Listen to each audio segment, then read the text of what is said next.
Толқыған жүректер, сағынышқа толы жанарлар.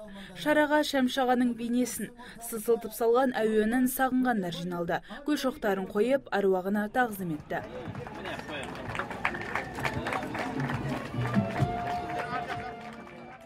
Еске алу кешіне еліне еңбегі сіңген Мұхтар Шаханов, Нұрғали Нүсіпжанов, Көпен Әмірбек, Нұрлан Өнербаев сынды өнер ағалары жиналды.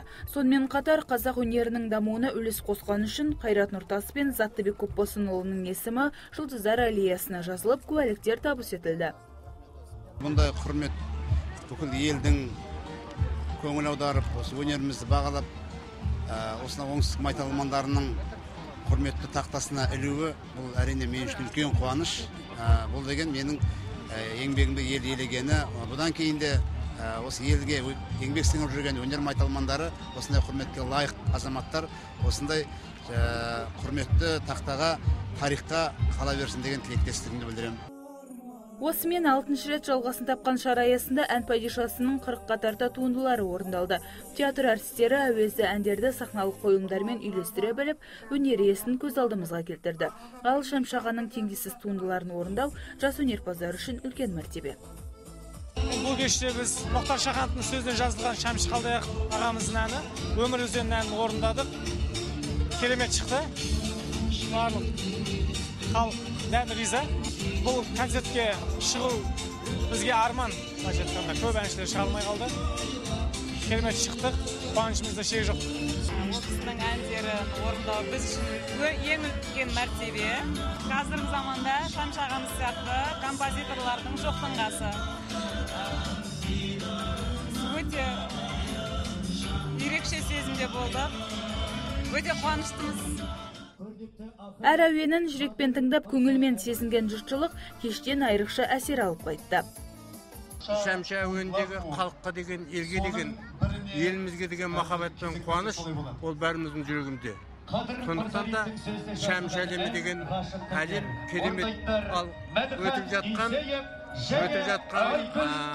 концерт бұл мағыналық жағынан да, ұйымдастыру жағынан да біз мақтанышымыз деп айтуға болады.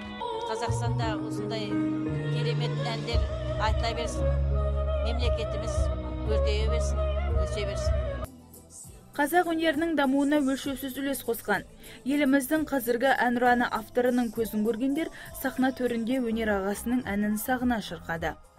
Бүгін арамызда Шәмші ағамыз өзі жоқ болғанмен, Шәмші ағамыздың рухы, Шәкеңнің творчествосы, Шәмші көкеміздің еліне, отанына деген арнап шығарған әндердің бәрі халқына күндіз-түні қызмет істеп жатыр десек қателеспейміз.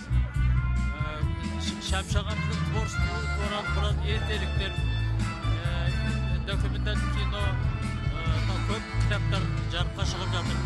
Әлі көп дүниелер шығады. Шәмші аға қазақ ән әлеміне енді үлкен қоржын қалдырған кісі.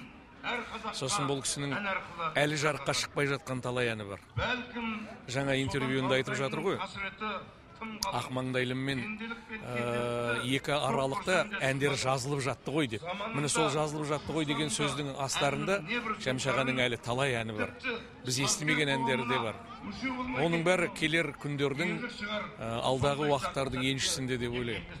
Бірақ ең бастысы осы фестиваль арқылы, Шәмші әніне деген насихат арқылы, Шәмші әніне деген мынау тыңдарманның құштарлығы арқылы біз жалпы қазақ өнеріне, қазақ әніне деген үлкен бір махаббат оятуымыз керек жастарды.